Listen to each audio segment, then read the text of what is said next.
Hello दोस्तों, मैं हेमंत हूँ। आज हम लोग जो लेबर इंस्पेक्टर के 2015 में आए हुए थे क्वेश्चन, प्रीवियस ईयर के 2015 में जो लेबर इंस्पेक्टर का एग्जाम हुआ था, उसके क्वेश्चन का मतलब क्या क्या क्वेश्चन आया था उसका सलूशन देखेंगे। ठीक है, इस क्लास में तो उसका सभी का आंसर की एंड सॉल्यूशंस भी देखेंगे। तो पहला क्वेश्चन है, आपकी स्क्रीन पे पहला क्वेश्चन है। ठीक है, इंग्लिश में मैं पहले पढ़ूँ। Worst health status of India in the world. ठीक, तो ये ऑप्शन दिए ए बी सी डी। ठीक है, ये ऑप्शन दिए तो worst health status of India in the world. English में देख लेते हैं। इसमें जो क्वेश्चन है, कौन सा कथन सही नहीं है। ठीक है, तो दिए गए में कौन सा कथन सही नहीं है बताना है। तो इसमें से worst health status of India in the world, ठीक है, तो इसमें से कौन सा कथन सही नहीं है। तो ये पहला जो है, विश्व स्वास्थ्य संगठन के अनुसार भारत के स्वास्थ्य प्रदर्शन का क्रम 190 देश में 112 है। मातृत्व मृत्यु दर 178 है प्रति 1,000। ठीक है, शिशु मृत्यु दर 40 है प्रति 1,000 में। भारत में स्वास्थ्य बजट सकल घरेलू उत्पाद 5.4% है। मतलब ये करंट अफेयर्स का था एक्चुअली में, जो सर्वे है उसके। ठीक, तो ये पहला क्वेश्चन है। ठीक, तो इसमें से कौन सा कथन सही नहीं है बताना है। ठीक है, मतलब चार ए बी सी डी है, तो इसमें से कौन सा सही नहीं है वो बताना है। तो इसमें जो इसका करेक्ट आंसर आएगा, ये नहीं आएगा। करेक्ट आंसर है इसका बी। मतलब सही सही नहीं है। ठीक, ये जो मातृत्व मृत्यु दर 178 प्रति 1,000, ये गलत है। ये नहीं होता, गलत है। क्योंकि प्रति 1 लाख जीवित जन पे कितना माताओं का मृत्यु होता है, वो होता है 178 है बोल रहा है। प्रति 1 लाख का जीवित जन बच्चे जो जन्म होते हैं, उसमें से कितना माताओं का मृत्यु होता है, वो होता है। ठीक, तो ये इस टाइप के। तो पहला क्वेश्चन है एक मतलब करंट अफेयर्स का है। ठीक, तो उसमें वर्ल्ड हेल्थ स्टेटस मतलब जो हेल्थ स्टेटस है के बारे में था। ठीक, तो इसमें इस टाइप से इसका आंसर क्या हो जाएगा, बी। बी इसमें से सही नहीं है, बाकी सब सही है। ठीक है, बाकी सब सही है। तो अब अगला क्वेश्चन है इसमें से।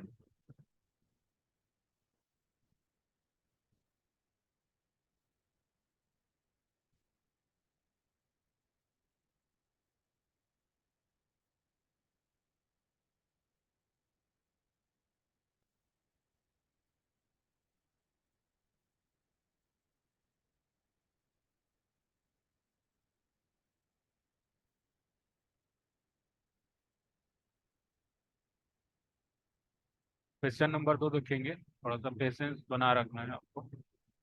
क्वेश्चन नंबर 2 जो है वो है हमारे सामने। ठीक है, ये जो है साइंस का क्वेश्चन। क्वेश्चन नंबर 2 जो है साइंस का क्वेश्चन है। आप देख सकते हो, एनोटेट कर लेते हैं, थोड़ा रफ इरेज कर रहा हूँ। तो पहला question, I hope you are clear. ठीक, करंट अफेयर्स का था पहला क्वेश्चन। अब हम लोग दूसरा क्वेश्चन देख रहे हैं। दूसरा क्वेश्चन जो कि साइंस का है, दूसरा क्वेश्चन जो है साइंस का है। ठीक, साइंस का क्वेश्चन है। निम्न कथनों पर विचार कीजिए। इंग्लिश जो है वो भी आप पढ़ सकते हो, इंग्लिश मीडियम वाले इंग्लिश में पढ़ सकते हो। ठीक, तो निम्न कथनों पर विचार कीजिए। ठीक, तो इसमें ए बी सी तीन कथन दिए हुए हैं। ठीक, तो पहला है आयनिक यौगिक जल में विलय होते हैं। Ionic compounds are soluble in water. दूसरा क्या है, सहसंयोजी यौगिक जल में आयनित होते हैं। सहसंयोजी यौगिक जल में आयनित होते हैं। और तीसरा क्या है, समन्वय, इसका इंग्लिश में covalent compounds ionize in water. तीसरा जो है समन्वय या संकुल यौगिक आयनीकृत होकर सभी अवयव आयन देती है। ये तो सही है, ये तो पता ही है। जो कोऑर्डिनेशन कंपाउंड है, समन्वय या संकुल यौगिक कंपाउंड्स और आयनाइज, अगर उसको क्या आयनी उसके आयंस में ब्रेक हो जाते हैं। ठीक है, सभी वही आयन में, जैसे कि क्या है, NaCl है तो Na+Cl में ब्रेक हो जाएगा। तो इसमें बताना है कि निम्न कथनों में से कौन सा सही है। ठीक, तो ये ऑप्शन है। ऑप्शन कौन सा सही है बताना है। ठीक, तो इसका जो आंसर होगा, ठीक, और मतलब दूसरा का क्या होगा।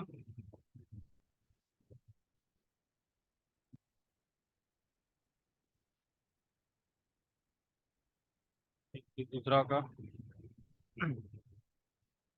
दूसरा का मतलब इसमें दूसरा का सी होगा।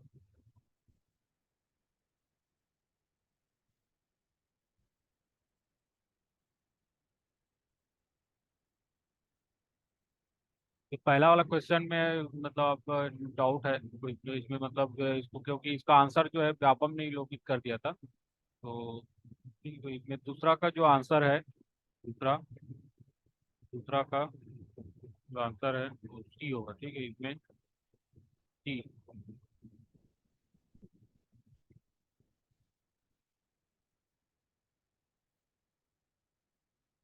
तो आंसर जो है सी है।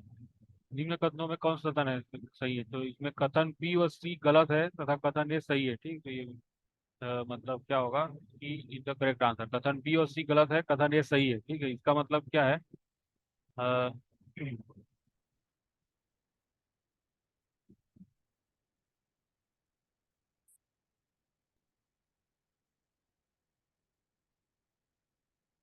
ठीक है, मतलब क्या है, आयनिक यौगिक जल में विलय होते हैं, नहीं होते। ठीक है, ये इसका मतलब है।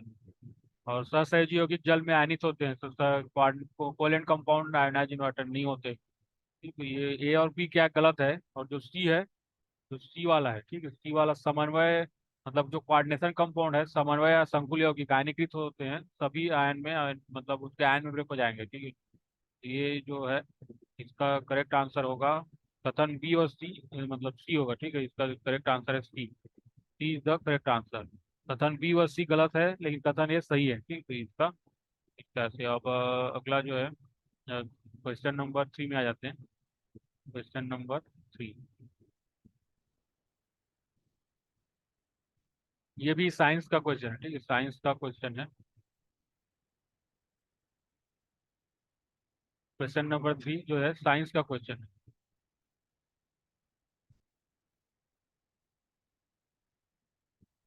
तो ठीक, क्वेश्चन नंबर 3 देखते हैं।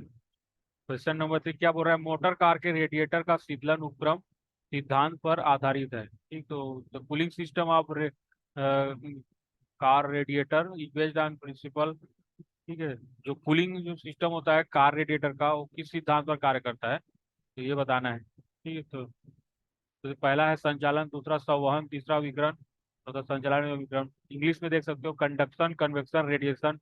तो मोटर कार के रेडिएटर का शीतलन मतलब कूलिंग, उसका जो कूलिंग है किस सिद्धांत पर आधारित है वो बताना है। ठीक, तो इसमें क्या होता है, जो रेडिएटर होता है ना, रेडिएटर में क्या होता है, कन्वेक्शन, संवहन।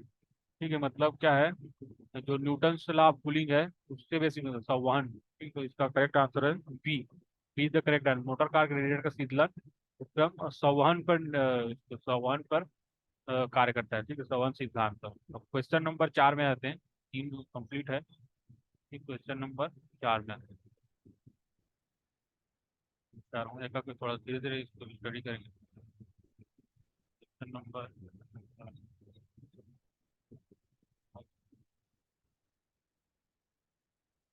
Question number 4। क्वेश्चन नंबर 4 है क्वेश्चन नंबर 4। ठीक है, क्या है? शेख बहारुद्दीन जकरिया निम्नलिखित में से किस सूफी सिलसिले से संबंध थे? तो शेख बहारुद्दीन जकरिया निम्नलिखित में से किस सूफी सिलसिले से संबंध है बताना है। इंग्लिश में देख सकते हो Sheikh Bahauddin Zakariya was associated with which of the following सूफी सिलसिला। तो ये जो है हिस्ट्री का क्वेश्चन है। ठीक है, हिस्ट्री का, इतिहास का, ठीक है, इतिहास का क्वेश्चन है। इसमें ऑप्शन ए है चिश्ती, ऑप्शन बी है सुहरावर्दी, ऑप्शन सी है कादरी, ऑप्शन डी है कलंदरी। ठीक है, तो जो चौथा का आंसर है, चौथा इसमें जो B, B the correct answer, Suhrawardi. Sheikh Bahauddin Zakariya निम्नलिखित में से किस सूफी सिलसिले से संबंधित थे? सुहरावर्दी से। ठीक है, सुहरावर्दी से संबंधित थे। तो option B is the correct answer. ठीक, तो चौथा क्वेश्चन का आंसर हम देख चुके हैं। ठीक है, अगला क्वेश्चन देखते हैं।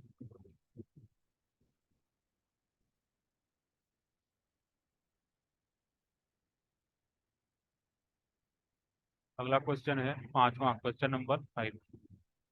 Question number 5। क्वेश्चन नंबर 5 है हमारे पास। क्वेश्चन नंबर 5 इसका है। ये भी पहले क्या बोल रहे थे, प्राचीन काल में कृष्णा और गोदावरी नदियों की घाटियों में निम्नलिखित में से इस मूर्ति शिल्प कला का विकास हुआ। ठीक है, तो ये भी जो कला साहित्य है, मतलब कला और साहित्य का है। ठीक है, ये भारतीय कला एवं साहित्य का है। तो प्राचीन काल में कृष्णा और गोदावरी नदियों की घाटियों में निम्नलिखित में से इस मूर्ति शिल्प कला का विकास हुआ। तो मूर्ति शिल्प कला का विकास हुआ वो पूछा है प्राचीन काल में कृष्णा और गोदावरी नदियों की घाटियों में। तो इसमें पहला है गंधार कला, दूसरा है अमरावती कला, तीसरा है पल्लव कला, चौथा है चालुक्य कला। ठीक है, तो इसका आप इसको गेस कर सकते हो। ठीक है, 1 मिनट का टाइम ले सकते हो। पांचवा का हम लोग को सॉल्यूशन देखना है, पांचवा क्वेश्चन का। तो प्राचीन काल में कृष्णा और गोदावरी नदियों की घाटियों में निम्नलिखित में से इस मूर्तिकला का विकास हुआ। ठीक है, प्राचीन काल में। तो इसका आंसर आएगा पांचवा का बी। पांचवा का जो बी है करेक्ट है। एक अमरावती कला, अमरावती कला का विकास हुआ था। ठीक है, अमरावती कला का विकास हुआ था प्राचीन काल में कृष्णा और गोदावरी नदियों की घाटियों में। की अमरावती कला का, मूर्ति शिल्प कला का विकास तब हुआ था। ठीक है, तो इसको अब आगे बढ़ते हैं। तो मैं रब कर रहा हूँ।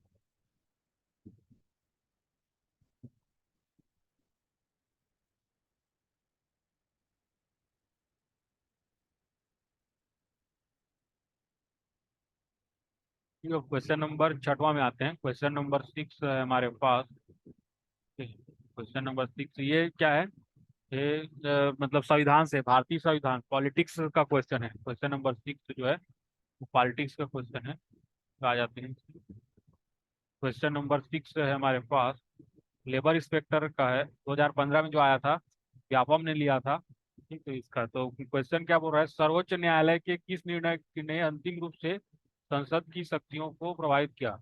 ठीक है, सर्वोच्च न्यायालय के किस निर्णय ने अंतिम रूप से संसद की शक्तियों को प्रभावित किया? तो ये क्या है, भारतीय संविधान का क्वेश्चन है। इस संविधान संशोधन से, संशोधन जो होते हैं ना, संविधान संशोधन से आए हुए हैं। ठीक है, तो बहुत सारे जो संशोधन होते हैं तो उसमें से आते हैं। तो इसमें ऑप्शन है हमारे पास, सज्जन सिंह बनाम राजस्थान राज्य, option A. Option B, Keshav Nath Bharati बनाम केरल राज्य। ऑप्शन सी, गोलकनाथ बनाम पंजाब राज्य। ऑप्शन डी, ए के गोपालन बनाम मद्रास राज्य। ठीक है, ये जो है 24वें संविधान संशोधन के बारे में बात हो रही है। ठीक है, 24वें संविधान संशोधन हुआ था, उसके बारे में बात हो रही है। तो छठवां का जो आंसर है, ठीक है, छठवां का जो आंसर है वो बी है। तो सर्वोच्च न्यायालय के किस निर्णय ने अंतिम रूप से संसद की शक्ति को प्रभावित किया था? तो केशव आनंद भारती बनाम केरल राज्य। ठीक, केशव आनंद भारती बनाम केरल राज्य। तो ये 24वें संविधान संशोधन से जुड़ा हुआ है। तो ये जो क्वेश्चन है, एक्चुअली में जो संविधान संशोधन होते हैं ना, उसमें मतलब जो एक्ट बने होते हैं उसमें संशोधन कहते हैं। 24वें नंबर के संविधान संशोधन हुआ था। ठीक, तो ये केशव आनंद भारती बनाम केरल राज्य इसका आंसर है। ठीक, तो ये संविधान का है, भारतीय संविधान का अच्छा वाला क्वेश्चन है। ठीक है, इसको हम लोग सॉल्व कर चुके हैं। ठीक है, तो अब आगे जाते हैं क्वेश्चन नंबर 7 पे। तो इसको मैं रब कर रहा हूँ। पेशेंस बनाए रखना, ठीक है, पेशेंस बनाए रखना है। मैं पूरा A to Z सभी क्वेश्चन सॉल्यूशन बताने वाला हूँ। तो आपको पेशेंस बना के रखना है, ठीक है, क्लास में। इम्पोर्टेंट है कि इसी टाइप से क्वेश्चन देखने को मिलेंगे, इसलिए जो प्रीवियस ईयर है उनको तो सॉल्व करना इम्पोर्टेंट होता ही है। तभी आपके जो एग्जाम है उसके अकॉर्ड आप तैयारी कर सकते हो, प्लस उसमें अच्छा नंबर नंबर ला सकते हो। कि टॉप 10 में आना है तो ये सबको अच्छा से पढ़ना पड़ेगा। ठीक, तो क्वेश्चन नंबर 7 है हमारे पास। ठीक है, ये जो है निम्नांकित में से सुमेलित नहीं है, ये पूछा है।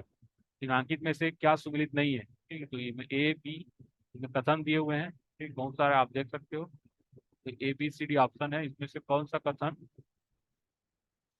मतलब कौन सा सुमेलित नहीं है पूछा है। ठीक, तो पहला जो है, भारत सरकार की समस्त कार्यपालिका कार्यवाही राष्ट्रपति के नाम से की हुई कही जाएगी। बी है, किसी विषय को जिस पर किसी मंत्री ने निश्चय किया है किंतु मंत्रिपरिषद ने विचार नहीं किया है, राष्ट्रपति द्वारा अपेक्षा किए जाने पर मंत्रिपरिषद के समक्ष उस विषय को रखा जाएगा। सी है, संघ के कार्यकलाप के प्रशासन संबंधी मंत्रिपरिषद के सभी निश्चय प्रधानमंत्री राष्ट्रपति को संसूचित करेगा। ठीक है, और डी जो है, राष्ट्रपति भारत सरकार का कार्य अधिक सुविधाजनक किए जाने के लिए और मंत्रियों में उक्त कार्य के आवंटन के लिए नियम बनाएगा। प्रधानमंत्री प्रशासन से संबंधित जो जानकारी राष्ट्रपति मांगे वह देगा। तो इस टाइप से जो है टोटल 3 4 5 इसमें कथन दिए हुए हैं। ठीक है, तो आप पॉज करके एक बार और पढ़ सकते हो। तो इसमें बताना है कि निम्नलिखित में से क्या सुमेलित नहीं है। ठीक है, सुमेलित नहीं है बताना है। आपके ABCD 4 ऑप्शन है, तो इसका जो आंसर होगा पी है। ठीक है, पी का जो आंसर है पी है। P is the correct answer. ठीक है, तो पी है। P is the correct answer for this question, right guys. तो पी मतलब BCE। BCE। BCE। BCE सुमेलित नहीं है। ठीक है, बाकी सब सुमेलित है। BCE जो है वो सुमेलित नहीं है। BCE सुमेलित नहीं है। इसमें बोला क्या है, सुमेलित नहीं है बोला ना, तो BCE सुमेलित नहीं है। मतलब ये सही है आपका। ये भारत सरकार की समस्त कार्यपालिका कार्यवाही राष्ट्रपति के नाम से की हुई कही जाएगी। भारत सरकार की समस्त कार्यपालिका कार्यवाही राष्ट्रपति के नाम से की हुई कही जाएगी। ठीक है, तो ये सही है। अब उसके बाद ये जो है राष्ट्रपति भारत सरकार का कार्य अधिक सुविधा किए जाने।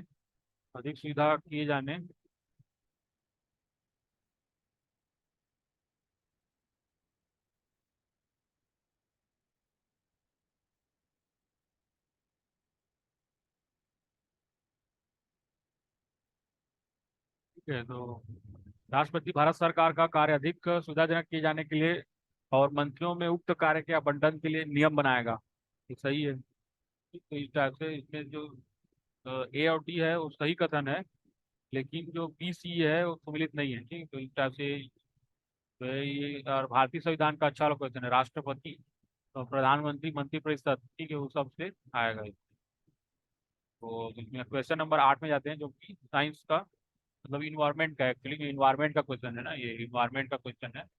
ठीक है, तो इसमें नोट करते हैं, पहले इसको इरेज कर देते हैं। तो आप देख सकते हो क्वेश्चन नंबर 8 है हमारे पास। क्वेश्चन नंबर 8 इन्वायरमेंट का क्वेश्चन है ना, ये इन्वायरमेंट का है। स्मोक ऐसे स्थानों को का सामान्य प्रदूषक होता है जहाँ पर स्मोक जो होता है, smoke is common pollutant in place having high temperature, low temperature, excessive SO2 in the air, excessive ammonia in the air. तो पहला हिंदी में देखते हैं। पहला मतलब पहला जो है तापक्रम अधिक होता है, तापक्रम कम होता है, वायु में SO2 की मात्रा अधिक होती है, वायु में अमोनिया की मात्रा अधिक होती है। तो स्मोक ऐसे स्थानों का सामान्य प्रदूषक होता है जहाँ मतलब जो स्मोक है वो क्या एक प्रदूषक है। तो ऐसे स्थानों पर सामान्य प्रदूषक होता है जहाँ क्या होगा, तापक्रम अधिक होता है, तापक्रम कम होता है, वायु में SO2 की मात्रा अधिक होती है, वायु में अमोनिया की मात्रा अधिक होती है। तो स्मोक कहाँ पे कहाँ पे प्रदूषक होता है। ठीक है, जहाँ पे क्या होगा, वायु में SO2 की मात्रा अधिक होती है। ठीक, तो ये जो इसका आंसर करेक्ट होगा ऑप्शन सी। ऑप्शन सी तो करेक्ट है, वायु में SO2 की मात्रा अधिक होती है। ठीक, तो जहाँ पे वायु में SO2 की मात्रा अधिक होती है वैसे स्थानों पे स्मोक का क्या है, प्रदूषक मतलब उसका कंसंट्रेशन ज्यादा होगा। Smoke is a common pollutant in places where वायु में SO2 की मात्रा अधिक होती है। ठीक है, तो इसका जो सही आंसर है वो ऑप्शन सी है। ठीक, ये इन्वायरमेंट का क्वेश्चन है प्रदूषण से। ठीक, तो अब उसके बाद तो रफ कर देते हैं इरेज। तो आगे जाते हैं क्वेश्चन नंबर 9 पे। क्वेश्चन नंबर 9 पे आते हैं। क्वेश्चन नंबर 9 इंडेक्स से करंट अफेयर्स से, करंट अफेयर्स की क्वेश्चन है, देख सकते हैं। क्वेश्चन नंबर 9 है हमारे पास। 2015 FIH विश्व हॉकी लीग की अंतिम मुकाबलों की मेजबानी निम्न में से किस देश की। 2015 मतलब ये करंट अफेयर्स था उस समय का। FIH विश्व हॉकी लीग की अंतिम मुकाबलों की मेजबानी निम्न में से किसे दी गई है। रायपुर को, रांची को, देहरादून को, ठीक है, दिल्ली को। तो ये आपको बताना है। उस समय का क्या था, करंट अफेयर था, उस समय का करंट अफेयर था। क्वेश्चन नंबर 9 हम लोग देख रहे हैं, करंट अफेयर। तो 2015 FIH विश्व हॉकी लीग की अंतिम मुकाबलों की मेजबानी इनमें से किसे दी गई। तो इसका जो समय था करंट अफेयर ए, रायपुर को दी गई थी। तो रायपुर इसका करेक्ट आंसर है। तो आगे जाते हैं।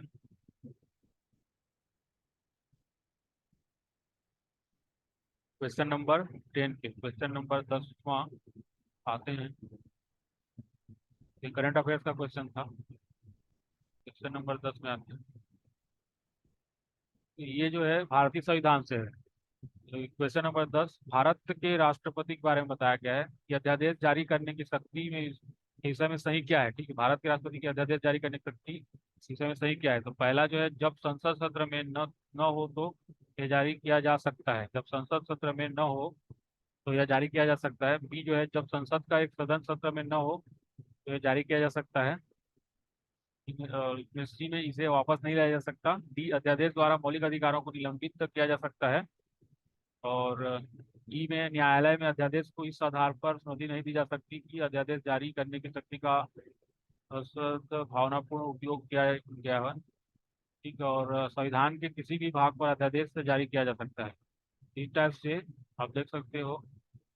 छह इसमें छह क्या है, सेंटेंस, छह वाक्य दिए हुए हैं। इसमें से भारत के राष्ट्रपति की अध्यादेश जारी करने की शक्ति सही क्या है बताना है।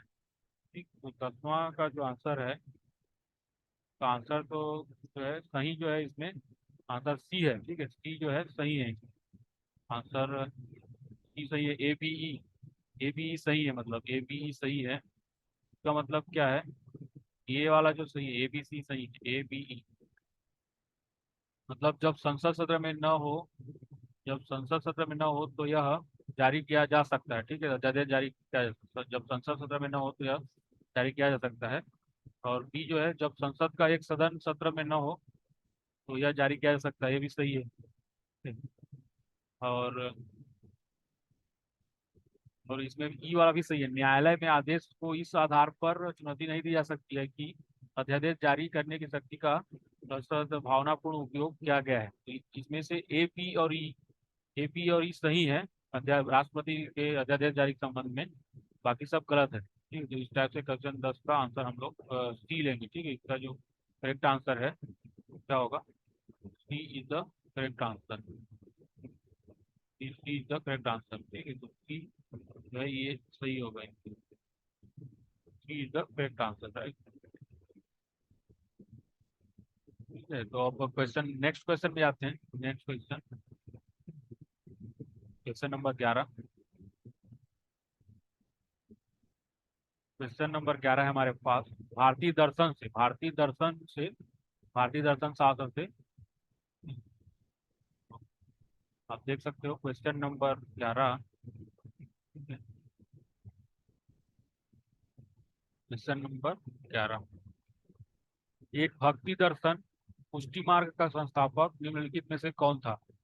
ठीक है, तो एक भक्ति दर्शन पुष्टि मार्ग का संस्थापक निम्नलिखित में से कौन था। भक्ति दर्शन पुष्टि मार्ग का संस्थापक, पहला रामानुजाचार्य, रामानंदाचार्य, निम्बकाचार्य, वल्लभाचार्य। कौन है बताना है। ठीक है, ये तो ऐसी है। एक भक्ति दर्शन पुष्टि मार्ग का संस्थापक निम्नलिखित में से कौन था। ठीक, तो इसका 11वां का जो है, तो D is the correct answer, Vallabhacharya थे। ठीक है, तो एक भक्ति दर्शन पुष्टि मार्ग का संस्थापक वल्लभाचार्य थे। ठीक ठीक, वल्लभाचार्य। तो भारतीय दर्शन शास्त्र का अच्छा वाला क्वेश्चन आया था, डायरेक्ट क्वेश्चन, जिसने पढ़ा है वो बना लिएगा। भक्ति दर्शन पुष्टि मार्ग का संस्थापक वल्लभाचार्य जी थे, वल्लभाचार्य जी थे। ठीक, तो 11 नंबर क्वेश्चन है वो सॉल्व हो चुका है। अब आगे बढ़ते हैं। नेक्स्ट जो क्वेश्चन होगा, क्वेश्चन नंबर 12 है, उसमें आते हैं।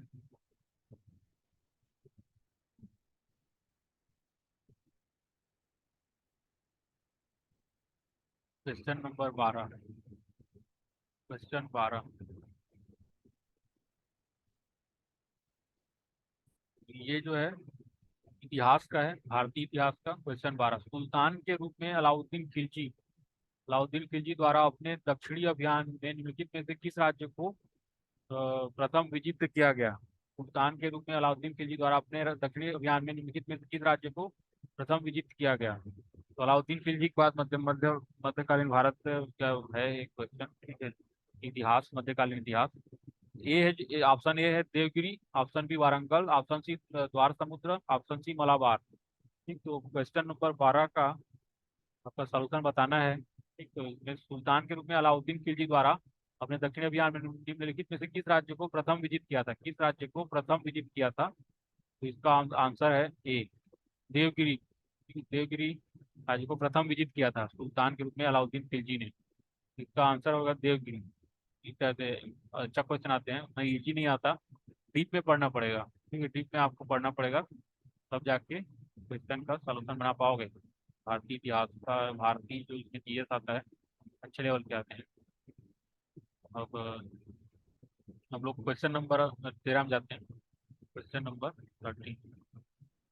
क्वेश्चन नंबर 13 है, क्वेश्चन नंबर 13 जो कि क्या बोल रहा है। क्वेश्चन नंबर 13, निम्न में से किस देश की राष्ट्राध्यक्ष कभी महिला नहीं चुनी गई है। निम्न में से किस देश की राष्ट्राध्यक्ष कभी महिला नहीं चुनी गई है। ठीक है, तो राष्ट्र का जो अध्यक्ष है, कभी महिला नहीं चुनी गई। ठीक है, महिला नहीं चुनी गई। ऑप्शन ए है Pakistan, option B Sri Lanka, option C Bangladesh, option D Bhutan. तो 13 का जो है देश राष्ट्र अध्यक्ष मतलब राष्ट्रपति बोल सकते हैं, उसको महिला नहीं है, ठीक, महिला चुना नहीं गया है, तो भूटान का।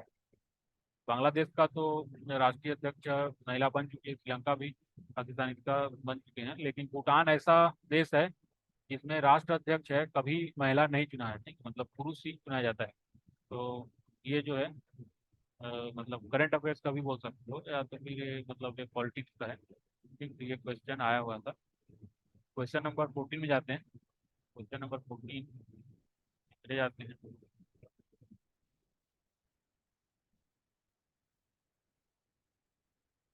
क्वेश्चन नंबर 14 जो है इससे है, ये इन्वायरमेंट से। ठीक है, इन्वायरमेंट से आया है क्वेश्चन। क्वेश्चन नंबर 14 है, जापान में मिनीमाता रोग जल में किसके प्रदूषण से हुआ था। जापान में मिनीमाता रोग जल में किसके प्रदूषण से हुआ था।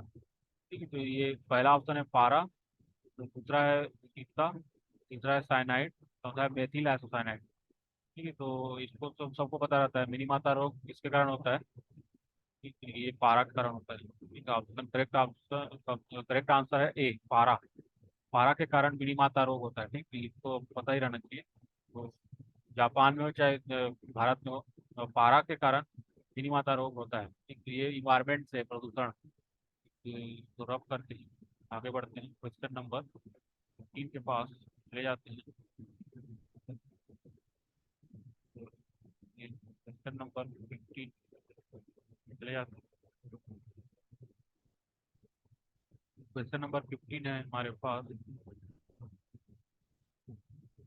क्वेश्चन नंबर 15, 1840 में निम्नलिखित में से किसने महाराष्ट्र के प्रथम सुधार संगठन परमहंस सभा की स्थापना की थी। इतिहास से 1840 में निम्नलिखित में से किसने महाराष्ट्र के प्रथम सुधार संगठन परमहंस सभा की स्थापना की थी। तो ये इतिहास का है। तो ऑप्शन है हमारे पास विष्णु शास्त्री, चिपलूणकर, सदोबा पांडुरंग तरखेड़कर, गणेश वासुदेव जोशी, गोपाल गणेश आगरकर। ठीक, तो अच्छा क्वेश्चन है इतिहास का। ठीक, तो आपको इसका सलूशन बताना है। तो ये बी, इसका करेक्ट आंसर बी है, दादोबा पांडुरंग तरखेड़कर। 1840 में निम्नलिखित में से किसने महाराष्ट्र के प्रथम सुधार संगठन परमहंस सभा की स्थापना की थी। दादोबा पांडुरंग तरखेड़कर। ठीक, तो इसका जो करेक्ट आंसर है ऑप्शन बी है। आगे बढ़ते हैं। इस तरह से क्वेश्चन आए थे, अच्छे लेवल के क्वेश्चन है, क्योंकि जनरली कोई पढ़ता नहीं है एकदम। ये जो डीप डीप में पढ़ा होगा भारतीय इतिहास को, वही लोग इसको बना सकते हैं। ठीक है, तो अच्छा क्वेश्चन है। अब क्वेश्चन 16 में जाते हैं। ये जो है करंट अफेयर्स का है। करंट अफेयर्स का क्वेश्चन है, क्वेश्चन नंबर 16।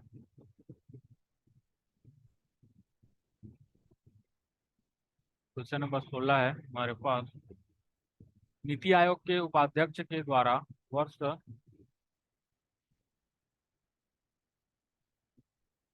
वर्ष 2015-16 के लिए भारतीय अर्थव्यवस्था में कितने प्रतिशत की आर्थिक वृद्धि दर अनुमानित की गई है। नीति आयोग के उपाध्यक्ष के द्वारा वर्ष 2015-16 के लिए भारतीय अर्थव्यवस्था में कितने प्रतिशत की आर्थिक वृद्धि दर अनुमानित की गई है। तो बेसिकली इसमें आर्थिक वृद्धि दर कितना है वो बताना है 2015-16 के लिए। तो 2015 में 2015-16 पूछा, अब 2030 में आ रहा है, 2021-22 या 2022-23 का पूछ सकता है। 2022-23 का आर्थिक वृद्धि दर आपको पता रहना चाहिए, क्योंकि ये इकोनॉमिक सर्वे का एक्चुअली। ठीक है, तो भारतीय अर्थव्यवस्था में कितने प्रतिशत की आर्थिक वृद्धि दर उस समय जो था 2015-16 में वो था 7.6, 8% से ऊपर 7.7%, 7.4। तो करेक्ट आंसर है B. B is correct answer, 8% से ऊपर था। ठीक, तो बी सीधा। आगे बढ़ते हैं क्वेश्चन नंबर, इसमें चले जाते हैं क्वेश्चन नंबर 17 पे। क्वेश्चन नंबर 17 होगा ना अगला। ये चले जाते हैं क्वेश्चन नंबर 17। क्वेश्चन नंबर 17 है हमारे पास।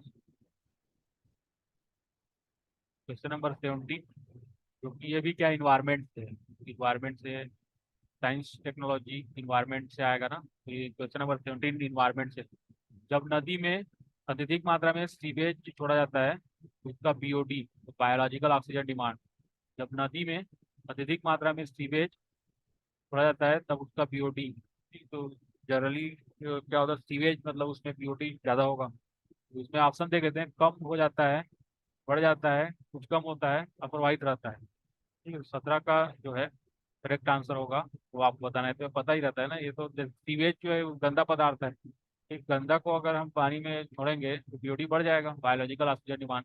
तो जब नदी में अत्यधिक मात्रा में सीवेज छोड़ा जाता है तब उसका बीओडी जो है बढ़ जाता है। ठीक है, option B the correct answer, बढ़ जाता है। तो तो क्या है, इन्वायरमेंट का क्वेश्चन है, प्रदूषण से जुड़ा हुआ। इसको रब करते हैं, आगे बढ़ते हैं।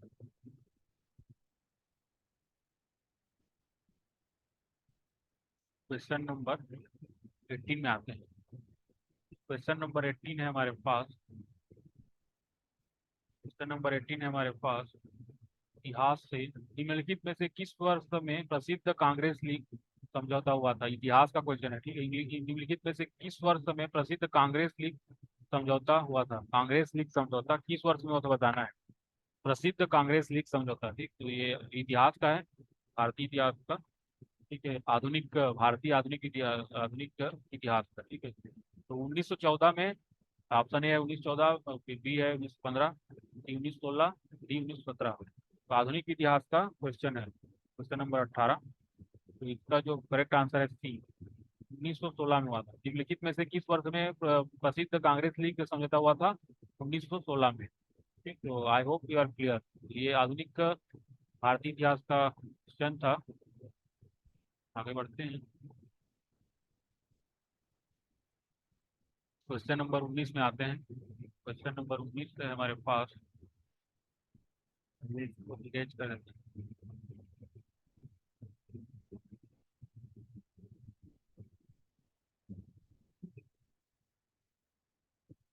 Question number 19, 19। सुंदरबन की वनस्पति होती है, ये भी इन्वायरमेंट से है कि सुंदरबन की वनस्पति होती है, ये बताना है। सुंदरबन, ठीक है, तो मानसूनी, शीतोष्ण सदाबहार, उष्णकटिबंधीय सदाबहार, मैंग्रोव प्रकार की सुंदरबन की जो वनस्पति है, वेजिटेशन ऑफ सुंदरबन बताना है। ठीक, 4 ऑप्शन है, 19 का हमारे पास आ जाता है। ये तो पढ़े ही होगे, सुंदरबन की वनस्पति जो है मैंग्रोव प्रकार की, मैंग्रोव। ठीक है, तो option D the correct answer, mangrove प्रकार की वनस्पति होती है सुंदरबन में, मैंग्रोव प्रकार की वनस्पति पाई जाती है। तो ये इसका करेक्ट आंसर है। तो I hope you are clear. तो आगे बढ़ते हैं, क्वेश्चन नंबर 20 में चले जाते हैं। क्वेश्चन नंबर 20 में चले जाते हैं।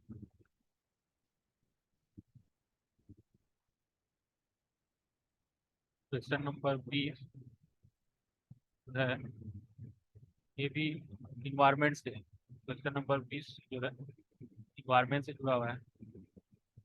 क्वेश्चन नंबर 20, वातावरण में उपस्थित O2 का अधिकांश भाग किससे प्राप्त होता है? वातावरण में उपस्थित O2 का अधिकांश भाग किससे प्राप्त होता है? तो शाक एवं झाड़ी, फाइटोप्लैंक्टन, घास के मैदान, घने जंगल। तो ये मतलब इन्वायरमेंट का एक्चुअली में क्वेश्चन, इन्वायरमेंट का है। वातावरण में जो एटमॉस्फेयर है उपस्थित O2 का अधिकांश भाग किससे प्राप्त होता है? ठीक है, तो मतलब जो एटमॉस्फेयर में हमारा एयर होता है 21%, उसका अधिकांश भाग किससे प्राप्त होता है, कहाँ से हमें मतलब O2 मिलता है? तो शाक एवं झाड़ी, फाइटोप्लैंक्टन, घास के मैदान, घने जंगल। तो इसमें करेक्ट आंसर होगा B, B the correct answer, phytoplankton. ये फाइटोप्लैंक्टन है, वातावरण में उपस्थित O2 का अधिकांश भाग फाइटोप्लैंक्टन के कारण होता है। ठीक है, अगला क्वेश्चन जाते हैं। नेक्स्ट क्वेश्चन है, नेक्स्ट क्वेश्चन हमारे पास क्वेश्चन नंबर 21 में चले जाते हैं। I hope you are enjoy my session. I think means I am giving right answer की एंड एक्सप्लेनेशन आल्सो। तो नेक्स्ट जो क्वेश्चन है वो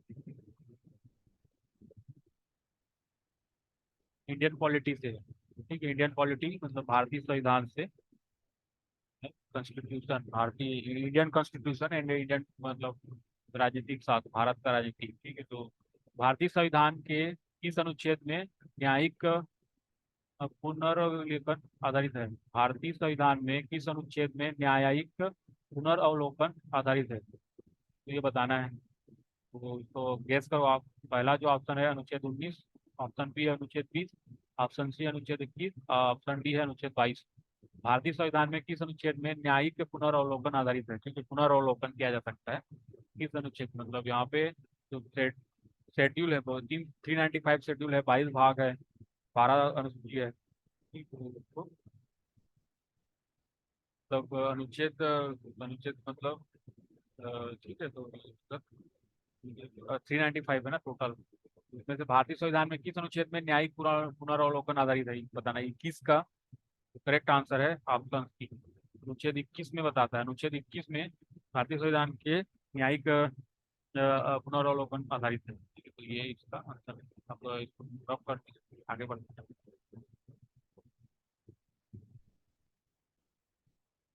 नेक्स्ट है क्वेश्चन नंबर 22। क्वेश्चन नंबर 22 सूची वाला है, साइंस से है। साइंस साइंस में केमिस्ट्री, साइंस में केमिस्ट्री से क्वेश्चन आया हुआ है। सूची एक को सूची दो से सम्मिलित कर सही उत्तर निम्न कोड की सहायता से चयनित कीजिए। ठीक, सूची एक और सूची दो दिया हुआ है, तो इसको बताना है। तो ये केमिस्ट्री का क्वेश्चन है, केमिस्ट्री का। सीमेंट जो है बताना। देखो, सीमेंट, कांच, स्याही, साबुन दिया हुआ है, इधर दिया है सूची दो में दिया है उच्च वसी अम्लों के सोडियम लवण, कार्बन ब्लैक, ये सब दिया हुआ है। सीमेंट जो होता है क्या होता है पता होता है, ये आप तो पढ़ सकते हैं, जानते हैं। सीमेंट होता है वो क्या होगा, कैल्शियम के एल्यूमिनेट एवं सिलिकेट। ये इसका आंसर मतलब सीमेंट का क्या हो जाएगा, कैल्शियम के एल्यूमिनेट एवं सिलिकेट। ठीक। और जो कांच है, कांच, ठीक है, मतलब साबुन चले जाते हैं पहले। साबुन, साबुन जो होता है उच्च वसीय अम्लों के सोडियम लवण है। ठीक है, तो डी का है एक आएगा, डी का एक। उच्च वसीय अम्लों के सोडियम लवण होता है, पता ही रहता है। फैटी एसिड का जो सोडियम साल्ट होता है उसको साबुन बोलते हैं ना उसको। ठीक है, अब स्याही में, स्याही जो है आप पता चल जाए कार्बन ब्लैक है। कार्बन का कंटेंट होता है, स्याही जो इंक होता है वो कार्बन ब्लैक है। अब कांच का पता चल जाएगा, कांच जो सोडियम ऑक्साइड, कैल्शियम ऑक्साइड, जो रेत। सिलिका भी होता है, कांच सिलिका से अब। तो कांच जो है सोडियम ऑक्साइड, कैल्शियम ऑक्साइड एवं रेत से बना हुआ है।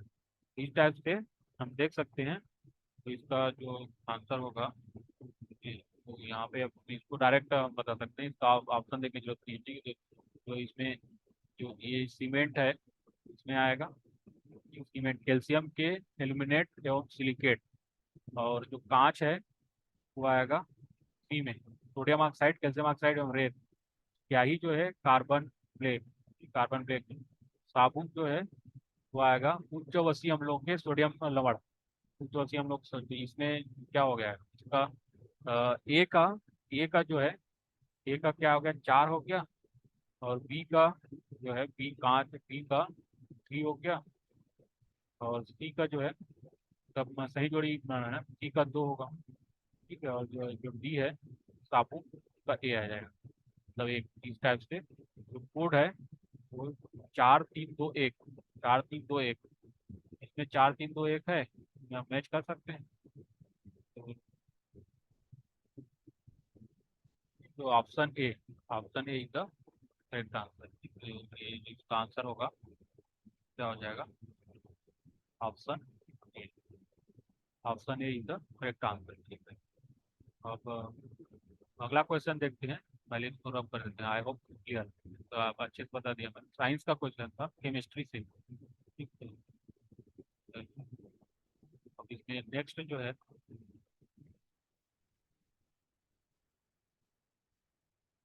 ठीक है, अगला क्वेश्चन, क्वेश्चन नंबर 23। ठीक, तो काराकोरम क्या है? ये भूगोल से आ गया, ज्योग्राफी, भारतीय भूगोल, जियोग्राफी का क्वेश्चन है। काराकोरम क्या है? पर्वत है, मैदान है, स्थान है, इनमें से कोई नहीं, ये बताना है। ए बी सी डी चार ऑप्शन है। तो काराकोरम जो होता है वो क्या होता है वो बताना है। काराकोरम पर्वत है, मैदान है, स्थान है, इनमें से कोई नहीं। तो काराकोरम पर्वत है ना जी, ठीक है, तो पर्वत है। इसका करेक्ट आंसर है ए। काराकोरम क्या है? पर्वत है। तो आप देख सकते हैं साइंस, इन्वायरमेंट और जो भूगोल है उसमें से थोड़ा इजी क्वेश्चन आए हुए हैं, और इतिहास और भारतीय संविधान मतलब इंडियन पॉलिटी और इंडियन हिस्ट्री उससे थोड़ा डीप में क्वेश्चन पूछ रहा है। करंट अफेयर्स का भी ठीक ठाक है, करंट अफेयर्स का अभी तक जो हम लोग देखे हैं, करंट अफेयर्स का भी ठीक ठाक क्वेश्चन है, मतलब डायरेक्ट क्वेश्चन, ज़्यादा डीप में पढ़ने की जरूरत नहीं है। क्वेश्चन नंबर 24 में आते हैं। क्वेश्चन नंबर 24 है हमारे पास। क्वेश्चन नंबर 24, पहले इसको इरेज कर देते हैं। I hope you are enjoying my session and we are discussing previous year question paper of labour inspector, right, जो 2015 में हुए थे। तो हमारे पास क्वेश्चन नंबर 24 है, राष्ट्रीय एकता दिवस किसके जन्म दिवस के अवसर पर मनाया जाता है? राष्ट्रीय एकता दिवस, ठीक है, यूनिटी डे किसके जन्म दिवस के अवसर पर मनाया जाता है? ये सब पता रहता है। तो ऑप्शन पहले देख लेते हैं। जवाहरलाल नेहरू, इंदिरा गांधी, सरदार वल्लभ भाई पटेल, महात्मा गांधी। ठीक है, तो ये सबको पता रहता है।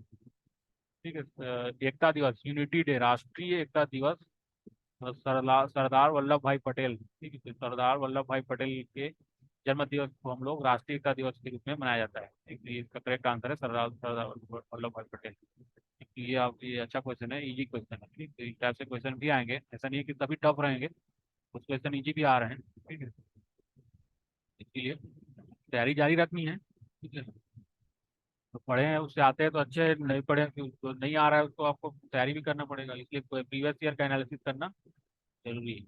इसलिए मैं आपको बता भी रहा हूँ। ठीक है, अब अगला देखते हैं। क्वेश्चन नंबर 25 जो है, ये क्या है? प्राचीन इतिहास, प्राचीन इतिहास का। ठीक है, भारत के निम्नलिखित में से किस राज्य में सिंधु घाटी सभ्यता का स्थान लोथल स्थित है? ये तो मतलब इजी क्वेश्चन है ना, इससे इजी क्वेश्चन नहीं आएगा। ठीक है, तो भारत के निम्नलिखित में से किस राज्य में सिंधु घाटी सभ्यता का स्थान लोथल, ठीक, लोथल क्या है? बंदरगाह है। तो ऑप्शन देख लो, पंजाब, राजस्थान, हरियाणा, गुजरात, इसमें से बताना है लोथल कहाँ है। तो ये पता रहता है सब, गुजरात में। ठीक है, 25 का डी हो जाएगा, D is the correct answer, Gujarat. ठीक, तो यहाँ लोथल क्या है? एक बंदरगाह है जो कि गुजरात में है। तो सिंधु घाटी सभ्यता का एक स्थल था। ये अच्छा क्वेश्चन है, ठीक, प्राचीन इतिहास का।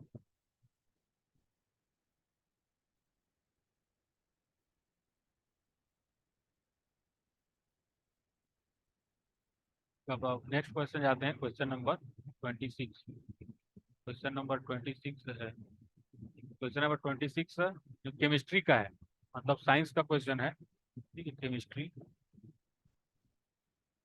इसमें क्वेश्चन नंबर 26 है, सोडियम कार्बोनेट का जलीय विलयन क्षारीय प्रकृति का होता है क्योंकि सोडियम कार्बोनेट का होता है। सोडियम कार्बोनेट का जलीय विलयन क्षारीय प्रकृति का होता है क्योंकि सोडियम कार्बोनेट का होता है, ये बताना है। सोडियम कार्बोनेट का होता है, तो इसका ऑप्शन है वैद्युत विच्छेदन, इलेक्ट्रोलिसिस, विघटन, डिकम्पोजिशन, आयनीकरण, आयनाइजेशन, जल अपघटन, hydrolysis.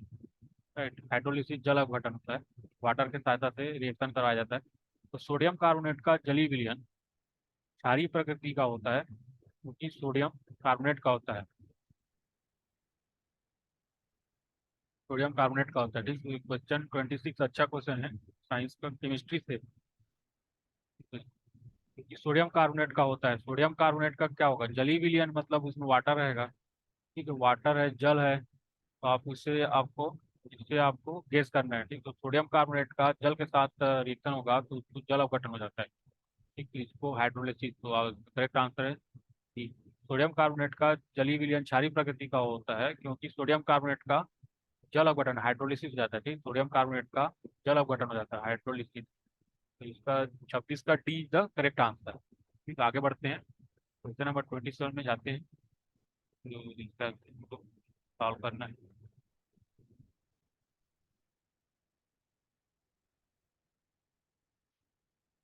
Question number 27। Question number 27 आप देख सकते हैं। क्वेश्चन नंबर 27 है। क्वेश्चन नंबर 20 पूछ रहा है 27।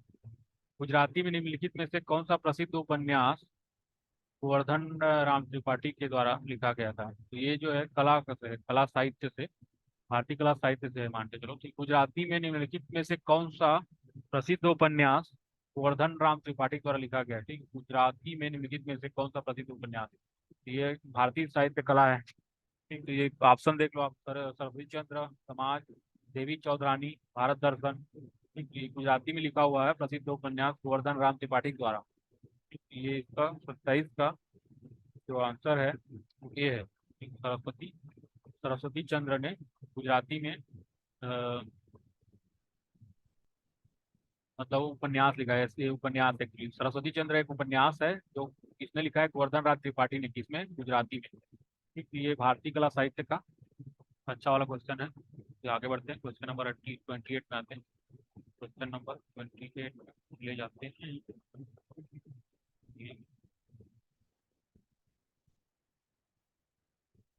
क्वेश्चन नंबर 28 है। ये बोल रहा है, क्वेश्चन नंबर 28। Question number 28।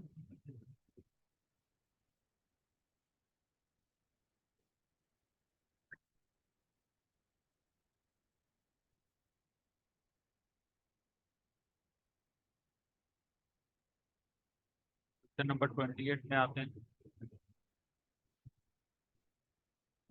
कि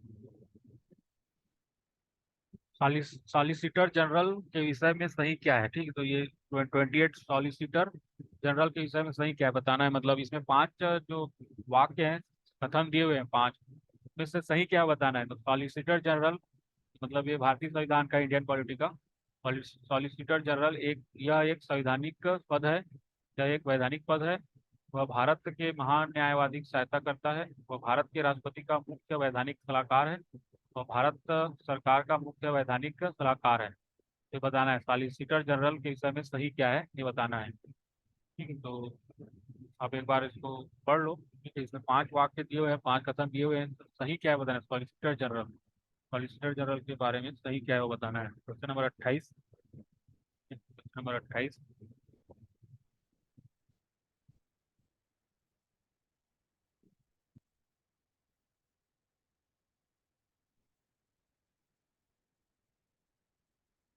ठीक, तो इसमें जो सही है वो सही है वो क्या है, तो देख लेते हैं। बी, ये वाला सही है। ठीक है, यह एक वैधानिक पद है। तो सॉलिसिटर जनरल है क्या है? यह एक वैधानिक पद है, लीगल पोस्ट है। सॉलिसिटर जनरल जो है एक वैधानिक पद है। और जो है,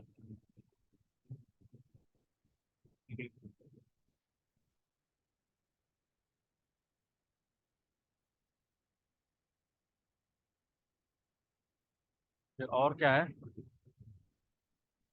ये जो है वह भारत के महान्यायवादी की सहायता करता है। ठीक, भारत की महान्यायवादी की सहायता करता है। तो सॉलिसिटर जनरल के बारे में सही क्या है वो पूछा है। तो बी सही है और सी सही है। ठीक है, तो यह एक वैधानिक पद है।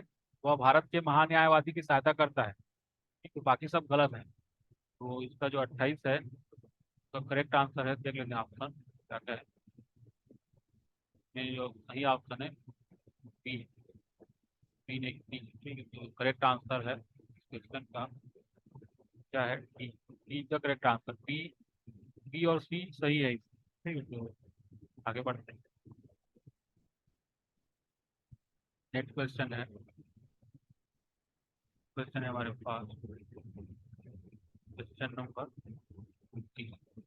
क्वेश्चन नंबर 29 में आ जाते हैं। 29 को इरेज करते हैं।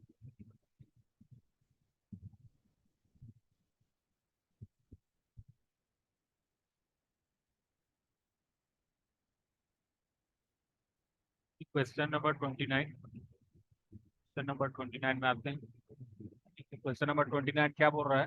29 एस्ट्रोसेट उपग्रह छोड़े जाने का उद्देश्य निम्न में से किस पर शोध किया जाना है? ये टेक्नोलॉजी का क्वेश्चन है। टेक्नोलॉजी का।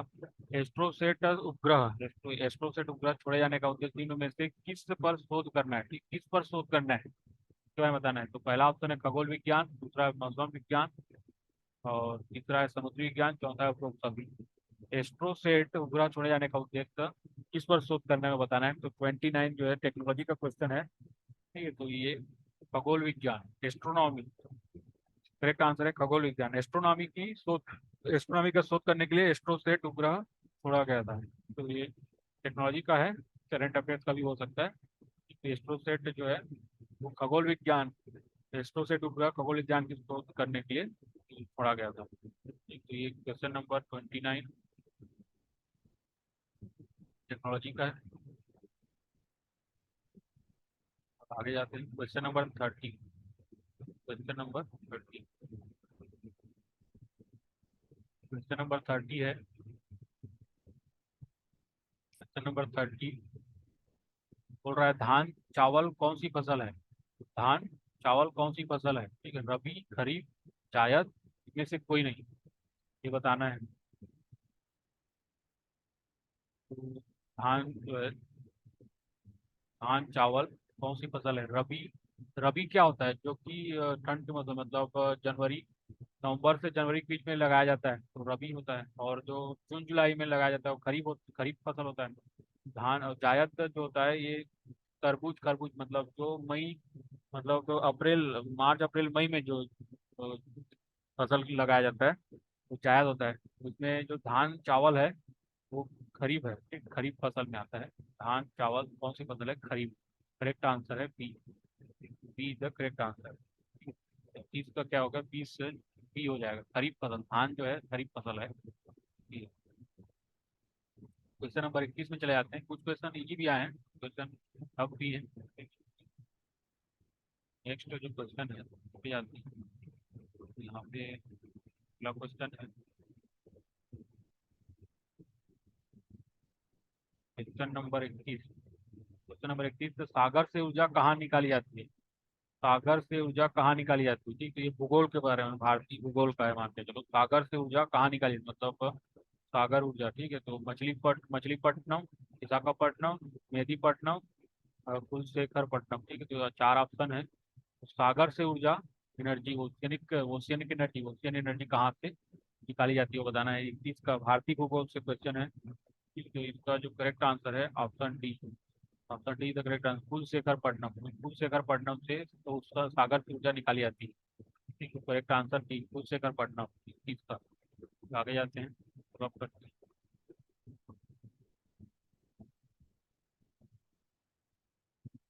ये भारतीय भूगोल का है। ठीक है, इंडियन जियोग्राफी। अब नेक्स्ट जो है क्वेश्चन नंबर 32 बात करते हैं। क्वेश्चन नंबर 32 का, क्वेश्चन नंबर 32 है।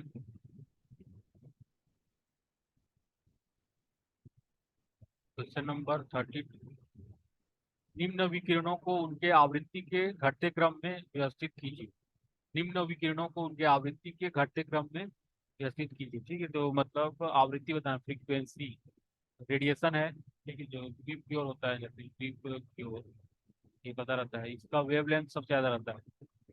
ठीक है, तो ई इक्वल टू क्या होता है? E equal to H nu, यहाँ पे फ्रीक्वेंसी होता है।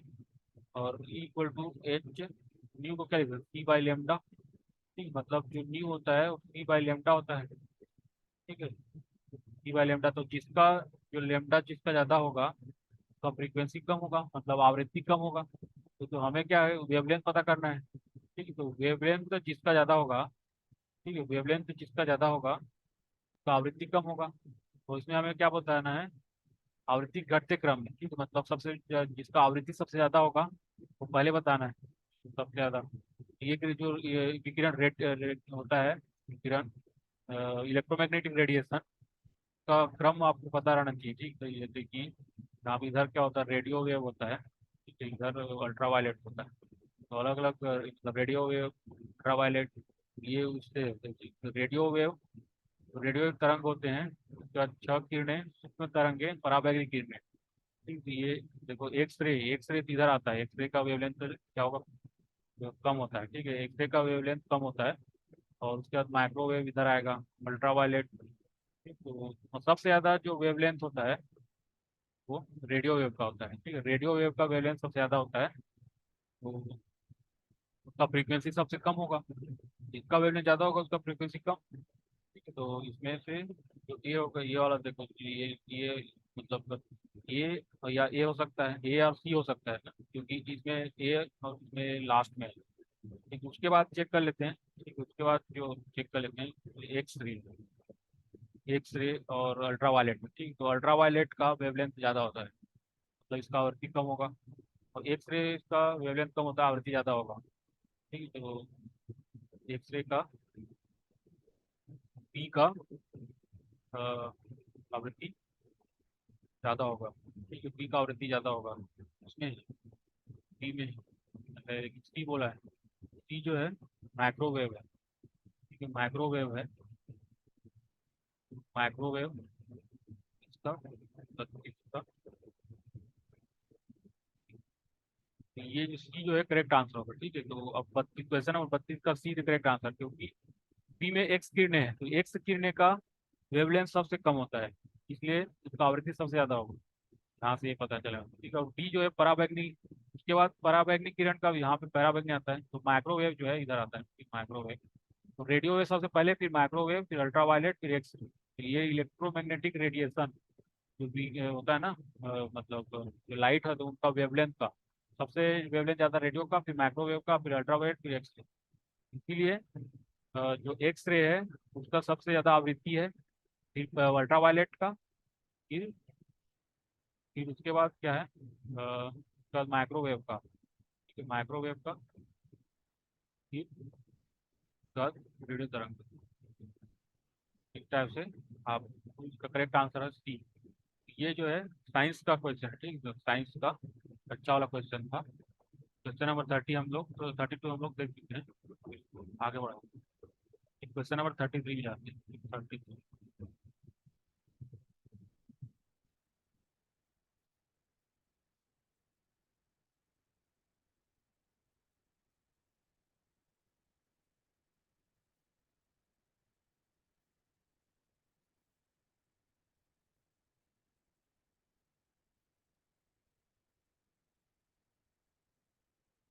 क्वेश्चन नंबर 33 में ले आते हैं।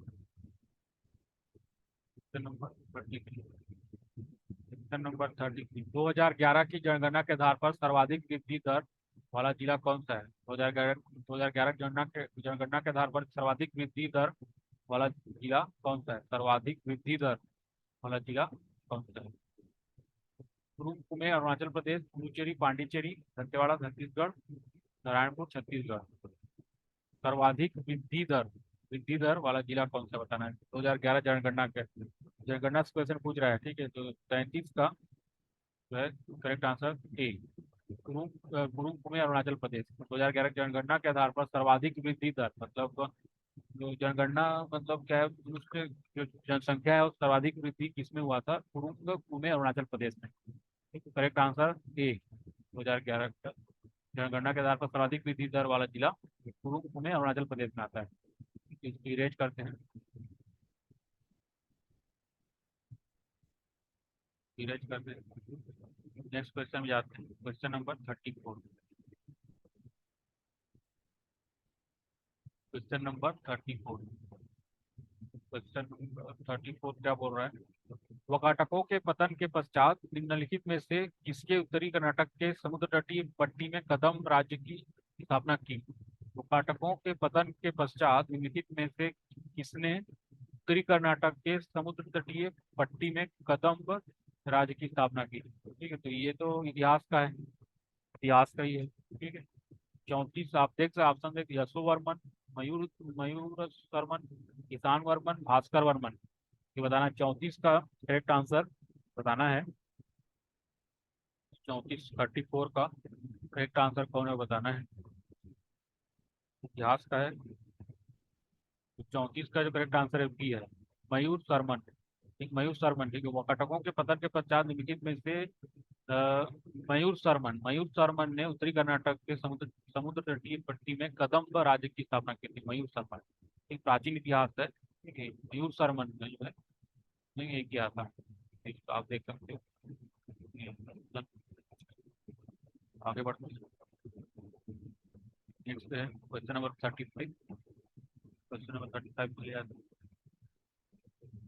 Question number 35।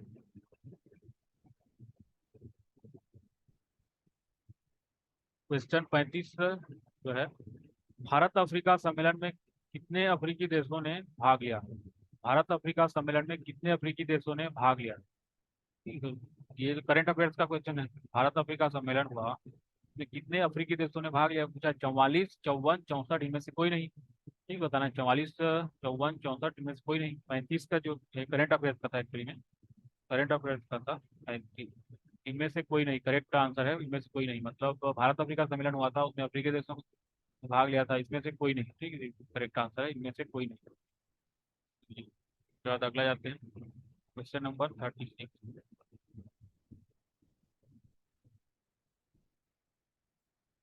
क्वेश्चन नंबर 36 में जाते हैं। क्वेश्चन नंबर 36, ये जो पर्यावरण से है, क्वेश्चन पर्यावरण से आया है। पर्यावरण, क्वेश्चन नंबर 36, भारत में वर्षा किन पवनों से होती है? भारत में वर्षा किन पवनों से होती है बताना है। तो ये भूगोल से भी हो सकता है, भूगोल भूगोल का है, भारतीय भूगोल। भारत में वर्षा किन पवनों से होती है? उत्तर पश्चिम मानसून, दक्षिण पश्चिम मानसून, उत्तर दक्षिण मानसून, पूर्व पश्चिम मानसून। भारत में वर्षा किन पवनों से होती है? ठीक, तो बताना है। उत्तर पश्चिम मानसून, ये जो होता है देखो आप, तो होता है उत्तर, दक्षिण, ये पूर्व, ये पश्चिम। उत्तर पश्चिम बोल रहा है, उत्तर पश्चिम मतलब इधर वाली हवा से, दक्षिण पश्चिम इधर वाली हवा से, उत्तर दक्षिण, उत्तर दक्षिण मानसून, उत्तर से दक्षिण इधर वाला, और पूर्व पश्चिम मानसून। ठीक है, पूर्व पश्चिम मानसून, ये बताना है। तो 36 का जो करेक्ट आंसर है वो क्या होता है? दक्षिण पश्चिम इधर वाले से जो मानसून है ना, ये वाला से, मतलब महाराष्ट्र वाला, अरब सागर वाला। ठीक है, भारतवर्ष का दक्षिण पश्चिम मानसून से होता है। तो ठीक, दक्षिण पश्चिम मानसून से होता है। ठीक, तो 36 का बी, दक्षिण पश्चिम मानसून से होता है। तो अब अगला क्वेश्चन देखते हैं, क्वेश्चन नंबर 37।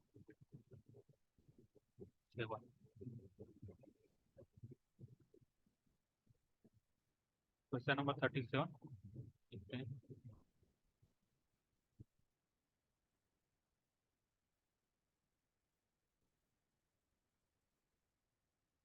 ठीक है, तो ये जो है इन्वायरमेंट का है, 37 है, तो प्योर इन्वायरमेंट का क्वेश्चन है। ठीक है, तो ये देख सकते हो, Montreal protocol. Question number 37, Montreal protocol किससे संबंधित है पूछा है? मॉन्ट्रियल प्रोटोकॉल किससे संबंधित है?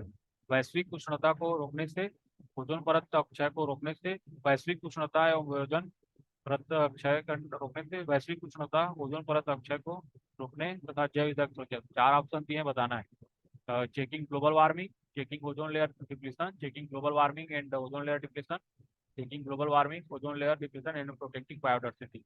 मॉन्ट्रियल प्रोटोकॉल से संबंधित है, वो बताना है। मॉन्ट्रियल प्रोटोकॉल जो हुआ था, ओजोन परत को संरक्षण, ओजोन परत के अक्षय को रोकने के लिए। ठीक है, मॉन्ट्रियल प्रोटोकॉल संबंधित है ओजोन जो लेयर है उसके डिप्लेशन को रोकने के लिए। ठीक है, ओजोन परत अक्षय को रोकने के लिए मॉन्ट्रियल प्रोटोकॉल हुआ था।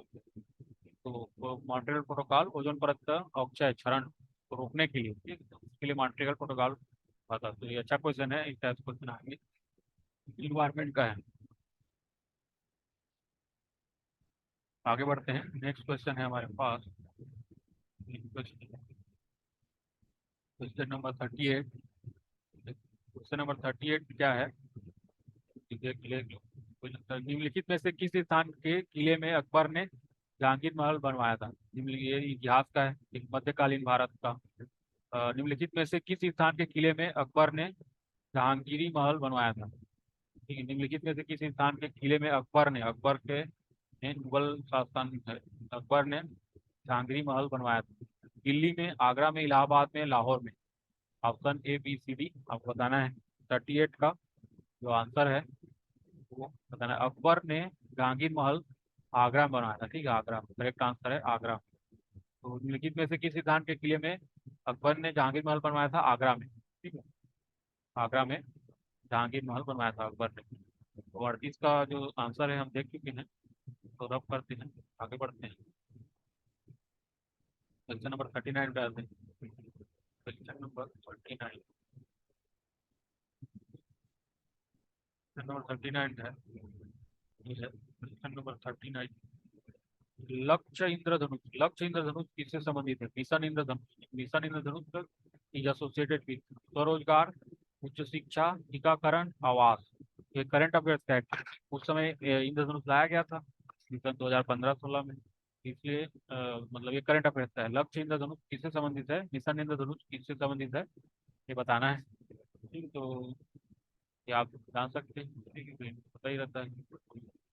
39 का जो है,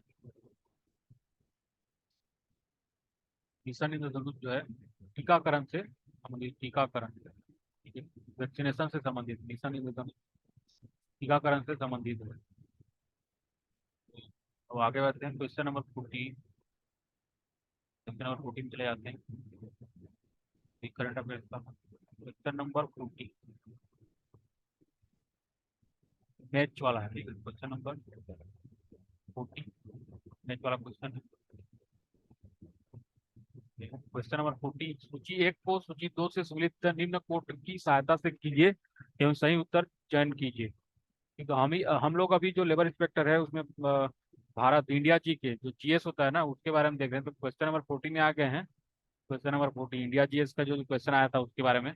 तो सूची एक को सूची दो में सुलित की निम्न कोट की सहायता से कीजिए, उत्तर सही चयनित कीजिए। सूची एक में सूची दो, तो इसमें ये बायोलॉजी का है, ठीक है, साइंस का, विज्ञान एवं प्रौद्योगिकी में बायोलॉजी का क्वेश्चन है।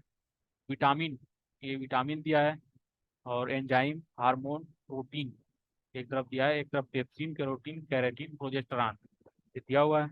40 का जितना है, ये 40 का जितना है, तो ये आप देख सकते हो, इसका आंसर क्या होगा बताना है। इमेज कर लेंगे, 30 हो गया, 40 में चले जाते हैं।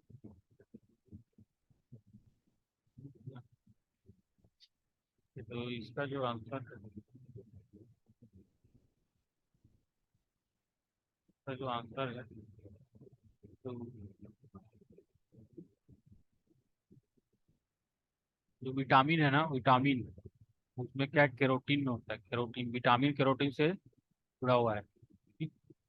और एंजाइम, एंजाइम जो है पेप्सिन क्या है, एक एंजाइम होता है पेप्सिन, ठीक है। और हार्मोन, हार्मोन क्या है, प्रोजेस्टेरॉन है, हार्मोन जो होता है प्रोजेस्टेरॉन संबंधित है। और प्रोटीन जो है, प्रोटीन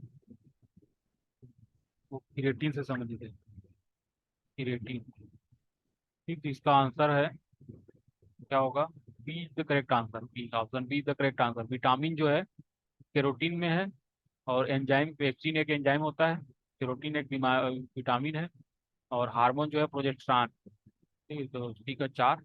और प्रोटीन जो है केरेटिन को प्रोटीन है, ठीक है, तो इसका करेक्ट आंसर है बी, 40 का B, B is the correct answer. तो इस टाइप से निकलते हैं, अगला क्वेश्चन में चले जाते हैं, क्वेश्चन नंबर 41, तो रब कर देते हैं।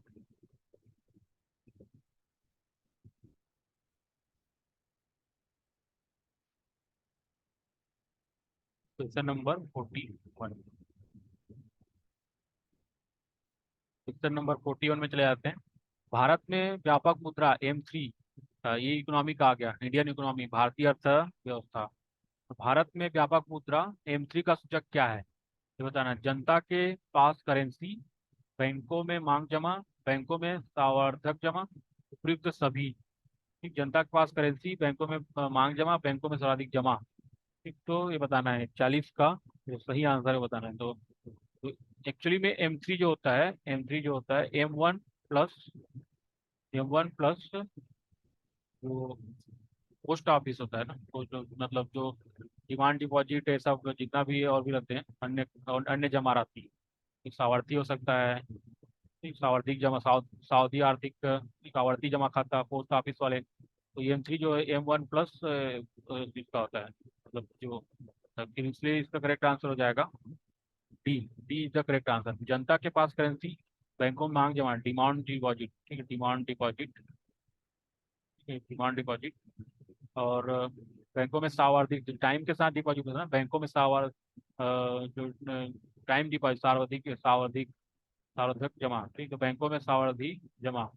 तो जनता के पास करेंसी, बैंकों में मांग जमा, और बैंकों में सावधि जमा, उपयुक्त तो सभी। तो ये जो भारत में व्यापक मुद्रा एम का सूचक के सभी में आता है। जनता के पास करेंसी, बैंकों में मांग जमा, बैंकों में सर्वाधिक जमा, और उपयुक्त सभी। ठीक, तो 41 का करेक्ट आंसर है ऑप्शन डी, उपयुक्त सभी। ठीक, तो ये करेक्ट आंसर है। अब आगे बढ़ते हैं, क्वेश्चन नंबर 42 में, क्वेश्चन नंबर 42 में चले जाते हैं। क्वेश्चन नंबर 40, ये जो है इतिहास का क्वेश्चन है। Question number 42।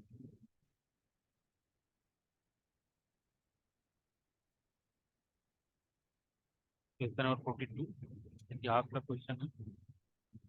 निम्नलिखित में से किस बादशाह के समय मुगल चित्रकला अपने सर्वोच्च शिखर पर पहुंची?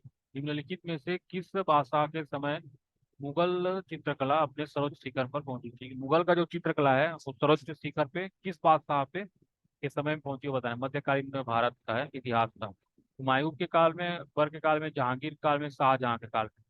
किस बादशाह के समय मुगल चित्रकला अपने सर्वोच्च शिखर पर पहुंची? मुगल चित्रकला सर्वोच्च शिखर पहुंची 42 का जो है, जो करेक्ट आंसर है वो बताना है। तो जो चित्रकला सर्वोच्च शिखर में मुगल कालीन, तो जहांगीर के काल में। ठीक है, तो करेक्ट आंसर है जहांगीर। जहांगीर के काल में जो चित्रकला है अपने सर्वोच्च शिखर पर पहुंच गया था। ठीक है, तो इसका 42 का जो करेक्ट आंसर है वो सी है। रफ करके आगे बढ़ते हैं। क्वेश्चन नंबर 43 की तरफ चले जाते हैं। क्वेश्चन नंबर 43, क्वेश्चन नंबर 43 है। क्वेश्चन नंबर 43 क्या बोल रहा है? 43, कितने उद्योग कोर क्षेत्र में शामिल है? कितने उद्योग कोर क्षेत्र में शामिल है? एक कोर क्षेत्र में कितने उद्योग शामिल बताना है। 6 है, 7 है, 8 है, इनमें से कोई नहीं। ठीक है, बताना है कितने उद्योग कोर क्षेत्र में शामिल है। 43 का जो है सी करेक्ट आंसर है। कितने उद्योग कोर क्षेत्र में शामिल है? 8। ठीक, तो ये एक्चुअली में मतलब इंडियन इकोनॉमी का ही है। ठीक है, इकोनॉमिक करंट अफेयर्स भी बोल सकते हैं। ठीक, तो कितने उद्योग कोर क्षेत्र में शामिल है? 8। 8 उद्योग जो है कोर क्षेत्र में शामिल है। ठीक है, 43 का सी, 43 का सी द करेक्ट आंसर। अगला क्वेश्चन देखते हैं। तो अगला क्वेश्चन तो रफ कर देते हैं। क्वेश्चन नंबर 44, क्वेश्चन नंबर 44 में चले जाते हैं। क्वेश्चन नंबर 44, ठीक है, ये जो है बड़ा क्वेश्चन। ठीक है, भारत के राष्ट्रीय हाईवे अथॉरिटी के क्रिटिकल सुधार में किसे शामिल नहीं किया गया है? नहीं किया गया है, मतलब इसमें कथन दिए हुए हैं। ठीक है, 4 इसमें ऑप्शन। भारत के राष्ट्रीय हाईवे, भारत के राष्ट्रीय हाईवे अथॉरिटी के क्रिटिकल क्रिटिकल सुधार में किसे शामिल नहीं किया गया? भारत के राष्ट्रीय हाईवे अथॉरिटी के क्रिटिकल सुधार में किसे शामिल नहीं किया गया है? 44 का जो है करेक्ट आंसर इसमें पढ़ लेते हैं। पहला जो है, सड़क विकास करने वाला सड़क परियोजना प्रारंभ होने के 4 वर्ष होने के बाद प्रीमियम का भुगतान करेगा। बी, यदि सड़क परियोजना करार में हस्ताक्षर होने के 2 वर्ष के भीतर शुरू नहीं किया जाता तो समझा जाएगा कि करार निरस्त हो गया। ठेकेदारों को 4 वर्ष के लिए सड़कों का मरम्मत करना होगा। इनमें से कोई नहीं। भारत के राष्ट्रीय हाईवे, नेशनल हाईवे अथॉरिटी के क्रिटिकल सुधार में किसे शामिल नहीं किया गया है? 44 का जो करेक्ट आंसर है वो बी है।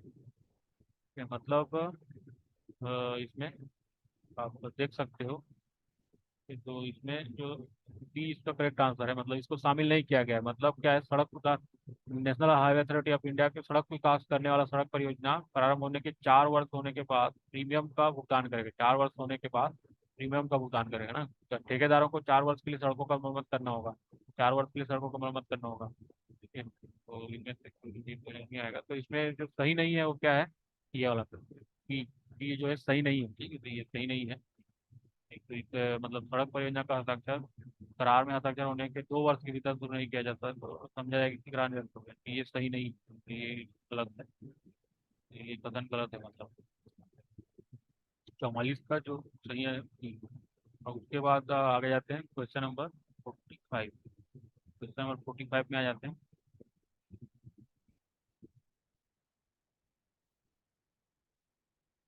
क्वेश्चन नंबर 45 है।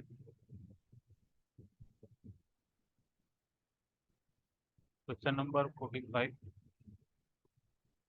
ये जो इतिहास का है। क्वेश्चन नंबर 45, 1945 के शिमला सम्मेलन के समय निम्नलिखित में से कौन सा भारत का वायसराय था? ठीक है, इतिहास का क्वेश्चन है। ठीक है, आधुनिक भारत का इतिहास। ठीक है, 1945 के शिमला सम्मेलन के समय निम्नलिखित में से कौन भारत का वायसराय था? Lord Irwin, Lord Linlithgow, Lord Wavell, Lord Mountbatten. 1945 Shimla सम्मेलन के समय निम्नलिखित में से कौन भारत का वायसराय था? 45 का जो है करेक्ट आंसर है सी। 45 का सी। ठीक है, मतलब लॉर्ड वेवेल, लॉर्ड वेवेल जो है भारत के वायसराय थे 1945 के शिमला सम्मेलन के समय। लॉर्ड वेवेल भारत का वायसराय था। इसको इरेज कर देते हैं। Question number 45। ये हम लोग भारत का जीएस देख रहे हैं। ठीक है, भारत का करंट जो जनरल नॉलेज है, जीके, तो भारत का जीएस। तो क्वेश्चन नंबर 46 में चले जाते हैं। क्वेश्चन नंबर 46, ये क्वेश्चन नंबर 46, विश्व में भारत की कुल कितनी क्षेत्रफल है और इसमें कुल कितनी जनसंख्या निवारसरत है? तो ये भूगोल का है एक्चुअली में, भारत का भूगोल। विश्व में भारत की कुल कितनी क्षेत्रफल है? ठीक है, और इसमें कुल कितनी जनसंख्या निवासरत है? तो विश्व की तुलना में भारत का देखना है। तो क्षेत्रफल का जो है इसमें देख, ABCD चार ऑप्शन दिए हैं। तो 2.42, 17.5, 3.3 20%, 2.3 18%। तो 46 का जो इसमें सही आंसर है वो ए है। ए इज द करेक्ट आंसर। मतलब विश्व में भारत की कुल कितनी क्षेत्रफल है? तो 2.42% है। मतलब जितना भी भारत विश्व का क्षेत्रफल है उसमें भारत का 2.42% है।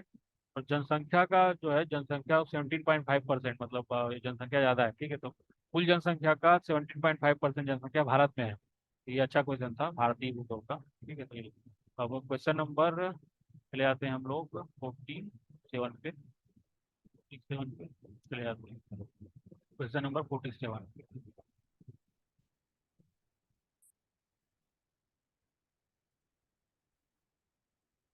क्वेश्चन नंबर 47 है, तो यहाँ पे दिया है। क्वेश्चन नंबर 47, बेंडेड टीट अरुणाचल प्रदेश में खोजी गई निम्न में से किसकी प्रजाति है? बेंडेड टीट अरुणाचल प्रदेश में खोजी गई निम्न में से किसकी प्रजाति है? ठीक है, तो ये जो है करंट अफेयर्स का भी है और पर्यावरण से भी है। ठीक है, तो बेंडेड टीट अरुणाचल प्रदेश में खोजी गई निम्न में से किसकी प्रजाति? जंगली भैंस की, पहाड़ी मैना की, तितली की, मछली की। बेंडेड टीट अरुणाचल प्रदेश में खोजी गई निम्न में से किसकी प्रजाति है? बताना है। तो 47 का ही तितली की प्रजाति। ठीक है, तितली की प्रजाति है बेंडेड टीट अरुणाचल प्रदेश में खोजी गई तितली की प्रजाति है। ठीक, तो ये करेक्ट 47 का see the correct answer. Question आया था। नेक्स्ट क्वेश्चन चले जाते हैं 48 में।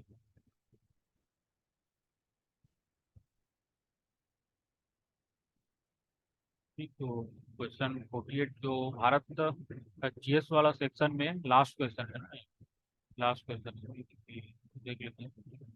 पहले इरेज कर लेते हैं। ये भारत का जीएस जो इंडिया जी के है उसका लास्ट क्वेश्चन है। उसके बाद छत्तीसगढ़ राज्य से क्वेश्चन को। हाँ, तो ठीक है, तो क्वेश्चन नंबर 48।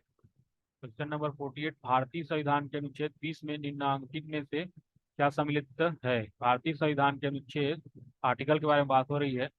भारतीय संविधान के अनुच्छेद 20 में निम्नांकित में से क्या सम्मिलित है? कार्योत्तर विधि से संरक्षण, दोहरे दंड से संरक्षण, आत्म अभिशंसन से संरक्षण, उपयुक्त सभी। तो ये अनुच्छेद आर्टिकल से डायरेक्ट क्वेश्चन आया है। अनुच्छेद 20 के बारे में पूछा है, भारतीय संविधान के अनुच्छेद 20 में निम्नांकित में से क्या सम्मिलित है? कार्योत्तर विधि से संरक्षण, दोहरे दंड से संरक्षण, आत्म अ, अभिशंसन से संरक्षण, उपयुक्त सभी। 48 का यहाँ पे करेक्ट आंसर होगा ठीक, उपयुक्त सभी। ठीक है, 48 का ठीक, उपयुक्त। भारतीय संविधान के अनुच्छेद 20 में निम्नांकित में से सभी सम्मिलित है। ठीक, तो कार्योत्तर विधि से संरक्षण है, दोहरे दंड से संरक्षण, आत्म अभिशंसन से संरक्षण, उपयुक्त सभी। ठीक, इस टाइप से हम लोग भारत का जीएस है उसको देख चुके हैं। 2015 जो लेबर इंस्पेक्टर का एग्जाम हुआ था में। तो अभी मैं स्टॉप कर रहा हूँ और नेक्स्ट जो सेशन होगा इसमें हम लोग छत्तीसगढ़ राज्य से संबंधित जो क्वेश्चन आए हुए थे उनको अध्ययन करेंगे, ठीक, देखेंगे इसमें क्या क्या है, आंसर की भी देखेंगे। Now I will stop here.